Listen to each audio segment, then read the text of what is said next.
What's up everyone and welcome back to the MMA Zone. Today, let's get started with Sean Strickland goes off on Khamzat Chimaev. There's been a bit of beef between Sean Strickland and Khamzat Chimaev ever since Strickland won the middleweight title. While things had been amicable between the two, Chimaev wound up sending a warning to Strickland, referencing a training session between the two where Chimaev allegedly got the better of him. Since then, it's been clear that there's little love lost between the two middleweights, despite Chimaev's respect for Strickland's work ethic. In a recent pair of comments on Instagram, Strickland took aim at Chimaev after the undefeated contender praised Alex Pereira for his victory against Khalil Rountree. "I love how the world just overlooks this guy's past. Builds a life in Sweden, goes and becomes best friends with an absolute monster who pretty much bought him like a W. Then when the leash got too tight, he fled the Middle East. You should not be allowed in this country. You should your soul to a dictator. You are not compatible with America. Thank God we don't do drone strikes in that part of the sandpit. Sick of the UFC forgetting it's an American company." Strickland then followed it up with another comment where he wrote, "LMAO, now buy a crypto scam with my name on it." Dana White responds to Sean Strickland calling out Khamzat and the UFC for allowing him to fight in an American company, and he said that he shouldn't be allowed in the USA. Here's what Dana had to say to Strickland. Sean Strickland had some pretty pointed comments in it. That's crazy. Today. I can't even imagine. Kind of slam. I'm not sure. To be honest with you, I don't even want to hear it. Okay. I don't even want to hear it. It's just, I mean, is it even shocking anymore? Whatever he said.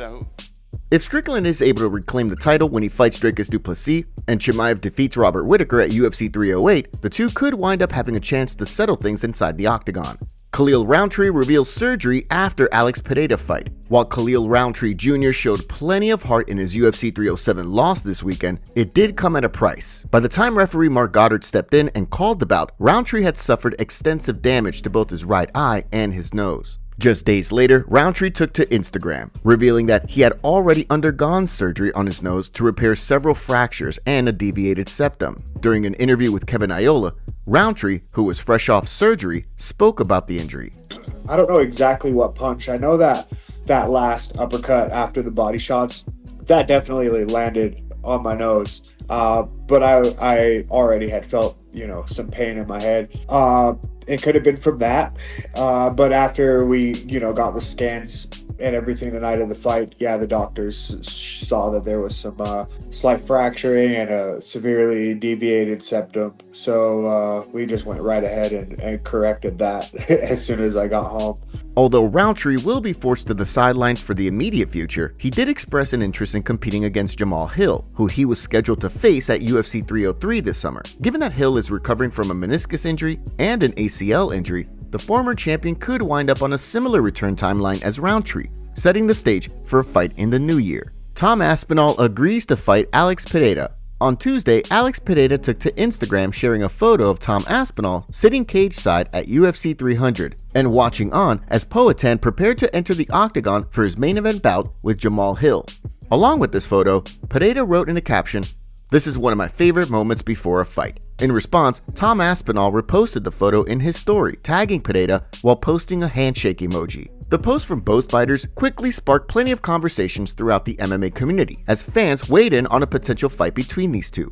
Despite that, while there's been plenty of talk regarding Pereira potentially moving up to heavyweight in pursuit of a historic third championship belt, during his post-fight press conference after his title defense in Salt Lake City, Pereira explained through a translator that he would prefer to stay at light heavyweight for his next fight rather than making the jump to heavyweight. With Magomed Ankalaev next up for a crack at the light heavyweight belt, if he defeats Alexander Rakic, the odds of Pereira making a move up to heavyweight for his next fight seem incredibly slim. Whether or not he decides to test the waters at heavyweight in the future, only time will tell. Dustin Poirier wants BMF tournament. In recent years, Dustin Poirier has made it clear that he's only interested in fights that excite him. Following his loss to Islam Makhachev and the subsequent nose surgery that followed, Poirier has his sights set on a return to the octagon, despite previously indicating that his fight with Islam Makhachev was likely his last. During a recent appearance on SiriusXM's Fight Nation show with Dean Thomas and Alan Juban, Poirier spoke about a one-night BMF tournament with himself, Justin Gaethje, Dan Hooker, and Max Holloway. That excites me because that kind of stuff is for the dogs, man. That's like old Pride days or Grand Prix,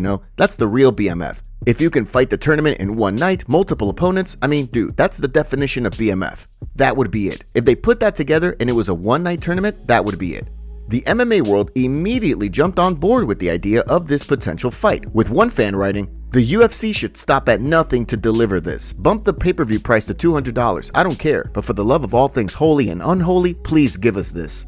Another called out Dana White in an attempt to goad him into booking the one-night tournament. "I bet you $100 you won't do this, Dana White." Dana White reacted to the potential BMF tournament happening. Here's what Dana had to say. Poirier proposed a four-man tournament for the BMF title. Him, Gaethje, Max, and Dan Hooker. Is that something you'd ever consider? I mean, it's BMF, so you can make up your own rules. Sounds fun. Never thought about it, but yeah, I love it. Unfortunately for the MMA community, the UFC has not held a one-night tournament in years, given that athletic commissions require fighters to undergo health screenings between fights, making one-night tournaments nearly impossible. Despite that, the UFC could look to book a four-man tournament for the BMF belt like they did back in 2012, when the promotion first created the flyweight division. At the time, the UFC had Joseph Benavidez fight Yasuhiro Urushitani, and Ian McCall fight Demetrius Johnson, with the two winners then fighting several months later for the inaugural flyweight title. Michael Chandler reveals plan for 2025. After sitting on the sidelines for the past 2 years, Michael Chandler is preparing to make his long-awaited return to the octagon at UFC 309 for a highly anticipated rematch with Charles Oliveira. Given that Chandler wound up sitting on the sidelines for so long, he's looking to make up for lost time in the new year, revealing in an interview with ESPN's Andreas Hale that he wants to fight 3 times in 2025. As Chandler explained, after defeating Charles Oliveira, he plans to fight for the lightweight title, before then shifting his focus to a fight with Conor McGregor. To close out the year, Chandler then has his sights set on a fight with Max Holloway for the BMF title. In addition, Chandler also revealed during the interview that his upcoming UFC 309 fight with Charles Oliveira will be the biggest payday of his career, making it clear that the UFC did right by him after he sat on the sidelines patiently waiting for a fight with Conor McGregor. If Chandler wins this fight, he could very well wind up as the #1 contender behind Arman Tsarukyan, who's expected to fight Islam Makhachev sometime early next year for the lightweight title. The timeline given by Chandler would also give Conor McGregor and the UFC ample time to finalize the details surrounding his return, allowing Iron Mike to be active while the former champ and the UFC figure out when he'll return to action. With big goals for the year ahead, the stakes could not be higher for the former Bellator champion heading into UFC 309.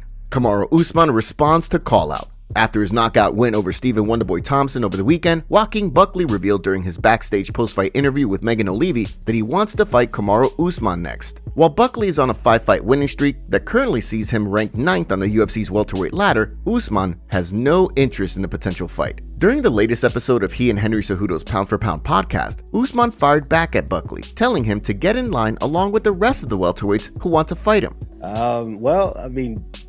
Take a number.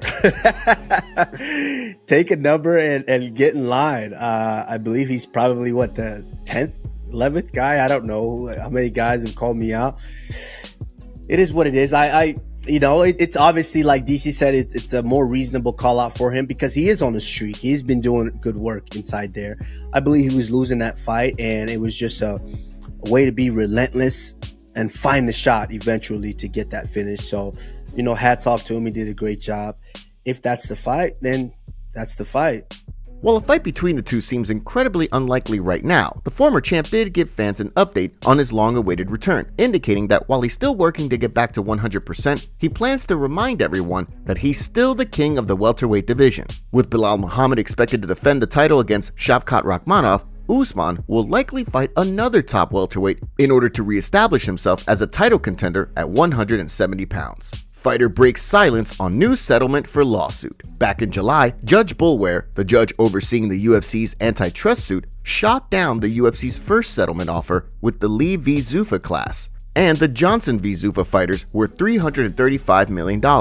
Since then, the two sides returned to the negotiating table, reaching a tentative agreement with the Lee v. Zuffa class for $375 million. The settlement is waiting for approval from Judge Boulware. However, fighters who are part of the Lee v. Zuffa class, which covers fighters who competed for the UFC from 2010 to 2017, wrote letters urging the judge to accept the settlement agreement. The letters paint a harrowing picture of life for many notable former UFC fighters who have dealt with the physical and mental ramifications of a career in combat sports that left them severely underpaid. Among them was Vanderlei Silva, who wrote, While fighting for the UFC, I suffered many significant injuries, including concussions. I fear that during my career, I've suffered traumatic brain injury, TBI, and am noticing symptoms common with TBI and CTE, including depression, mood swings, and irritability. To date, no treatment for CTE has been found. I suffer from sleep apnea and have difficulty sleeping and breathing.